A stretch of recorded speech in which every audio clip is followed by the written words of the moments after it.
ang liwanag na alitap-tap. Ngunit ayaw nila sa mga gabing sobrang dilim kung kaya't kapag maliwanag ang buwan nila mas gustong lumabas. Sila ay takot na nagtatago sa mga damo, mga dahon o bulaklak na mga halaman kapag sobrang dilim ang gabi. Bakit kayo nagkatago at takot na takot?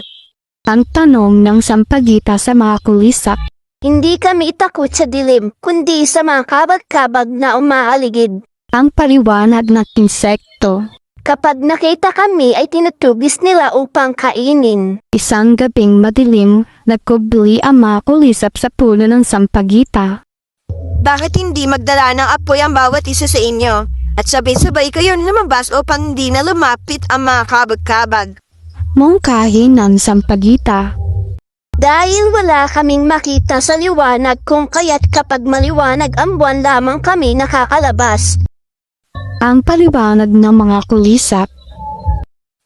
Ang sama naman ng ginawa ng mga kabag-kabag sa inyo. Sabi ng sampagita. Ngunit bakit hindi kayo nagtatago kapag maliwanag ang buwan? Sinunod ng mga kulisap ang mungkahi ng sampagita at hindi nga nakalapit muli ang mga kabag-kabag. Laking tuwa ng mga kulisap. Nagpaikot-ikot sila sa puno ng sampagita bilang pasasalamat. Mula noon, tuwing lalabas ang mga kulisap sa madilim na gabi, ay nagdadala na sila ng apoy.